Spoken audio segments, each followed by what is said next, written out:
I was asked to present on preventing and detecting in the cybersecurity world that we live in, and what are we protecting and detecting against. For 25 years, I was a federal law enforcement officer with U.S. Postal Inspection Service. I retired earlier this year. And the last 6 years, as Troy had mentioned, I was the Chief Information Security Officer. And I was always tuned to threat, understanding the threat. How many spies are among us? Show of hands. How many of you have had the opportunity to work with the Russian FSB?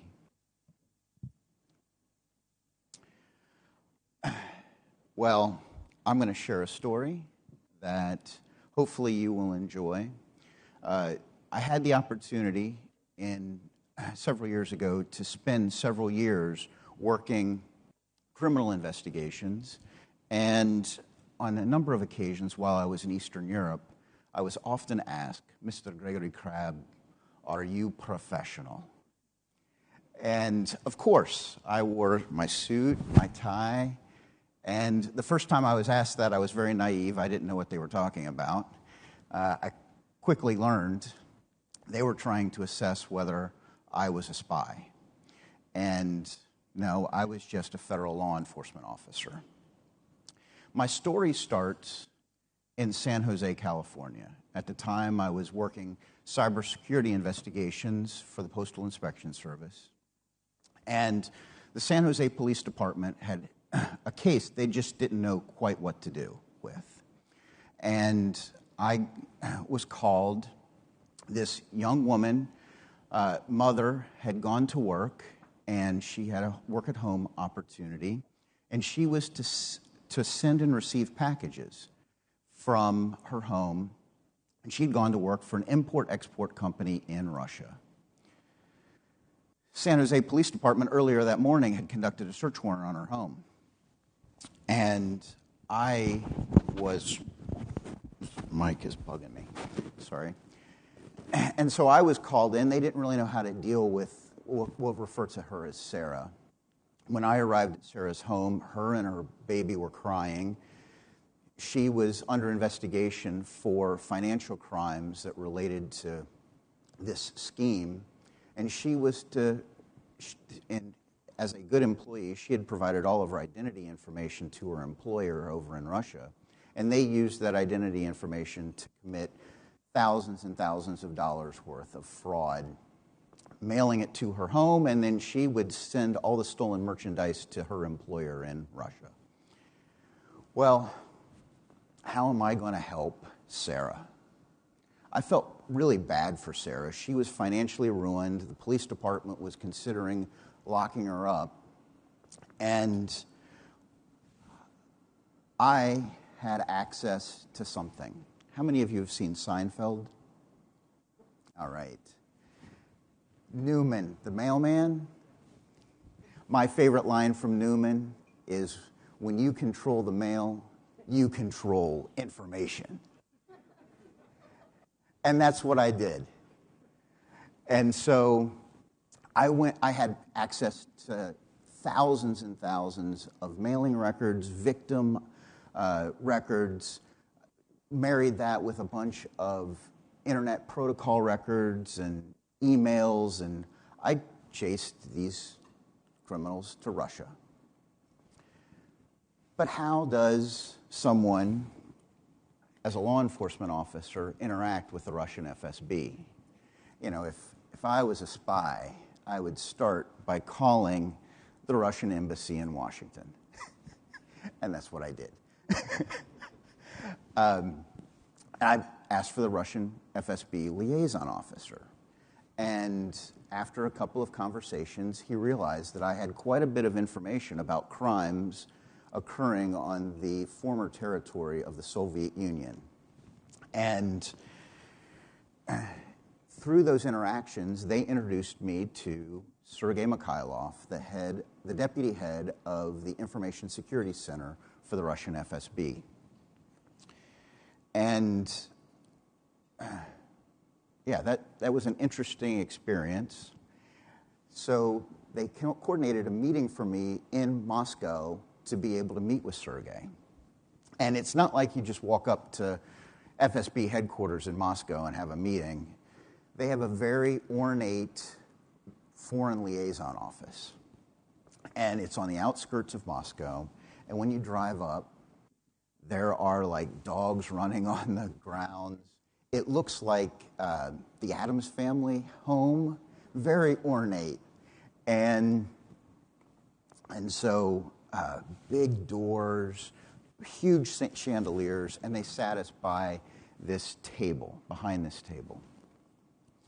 And in walks Sergei. And Sergei was like this dude right out of Rocky. 6'2", cut. I wouldn't want to be on his bad side. And what I can remember from Sergei is just his hands. And they were all beat to heck. And he explained to us he had just come from Chechnya, and he had been doing some cyber investigations in Chechnya. I'm not sure I would have been wanted to have been one of those hackers. And I had information that was very relevant to what he was looking at. And so instantly, we were able to develop a very strong rapport. And over the years, we were able to really get to know each other, which is unusual for a U.S. law enforcement officer and a Russian FSB officer. But I'll never forget a time I was able to work through Interpol to organize a conference to go after these international criminals. And if I wanted to be a spy, I'd highly recommend getting your target out of country. And so we met in Lyon, France. And it was called Operation Goldfish. And Sergei and I and two Ukrainian MVD officers, believe it or not, their names were Boris and Natasha, if you're Rocky and Bullwinkle fans. Boris didn't speak a word of English, so Natasha was our translator. And we shared stories. He also shared with me a very important piece of evidence that I had been trying to gain access to, and that was a database for a criminal organization that I was investigating called the Carter Planet at the time. This organization had 9,000 members worldwide. Of the first 1,000 members, 800 of them were strictly Russian-speaking. And they formed themselves around a La Cosa Nostra organized crime family structure. So there was Godfather and the Don and the Capos, the Capis, the whole thing. And so those were my targets for my investigation. And you can imagine, with that information, having all the private messages of these 9,000 criminals worldwide, we could rake some havoc from a law enforcement perspective. I also learned a lot of secrets about how Eastern European organized cybercrime is made. And I'll fast forward a number of years, and in 2014, the Postal Service was the victim of a mass data compromise. An actor compromised all of the Postal Service's employee information, and as a result, I had been called into action in order to lead that investigation. But the day that we identified that the compromise had occurred, I was briefing the Postmaster General and the executive leadership team. The existing manager of information security told us that he was going to decide to retire. So immediately I was propelled into the information security role for the organization. Postal Service by the numbers. I had responsibility for the protection of 1.2 million devices, about 66,000 ICS devices as well, 600,000 employees, 31,000 facilities, 150 million delivery points that the organization delivers to on a daily basis. critical infrastructure. And I inherited 40 employees over the 6 years of my tenure, advanced that to hundreds of information security professionals in the organization, inherited a budget of $10 million. By the time I was done, we had spent hundreds of millions of dollars to protect the organization. I share that to just give you a frame of reference relative to how to frame the protection of critical infrastructure. I want to share 4 lessons that I learned from my interactions with Sergei Mikhailov and the Russian FSB. And they go directly to preventing and detecting protecting our critical infrastructure. Number 1, influence operations are a key in their society. They are all about applying techniques, tactics, and procedures to control the thoughts, decisions, and actions of their populace. From convincing Sarah to participate in the scheme, or their co-conspirators around the world, or political parties around the world, it's what they do. That was extremely important for me as I worked with CISA and other federal agencies to combat the misinformation and disinformation campaigns that Russia was making relative to the elections of 2020 and what I had to do to protect that equipment. Second lesson that I'd like to share is supply chains depend on trust. And when I was investigating Eastern European organized cybercrime, they were doing supply chain attacks. My first credit card investigation, I recovered 8.7 million credit card numbers from a computer in Cyprus. That was a supply chain attack against the financial infrastructure. SolarWinds should be no surprise. Hafnium should be no surprise. Their next 15 attacks from a supply chain perspective should be absolutely no surprise. And it goes right to the heart of my colleague taught me, and I had the opportunity to go all over Eastern Europe with him. He said, Mr. Gregory Crabb, trust no one. Not your wife, not your girlfriend, and not your lover. I knew all 3 of his. Wife, wonderful woman, mother of his children. Girlfriend, gorgeous, traveled the world with her, 10 years younger. Lover, 20 years younger, drop-dead model. Had nothing to do with them. Had everything to do to tell me that I could not trust him, and he would go to great lengths to explain to me the mass surveillance that they do in their society in order to be able to manage their culture. Trust no one. And that creates massive urgency for us to discuss zero trust. It's not something that can be applied 10 years from now. It needs to be applied yesterday. Third lesson,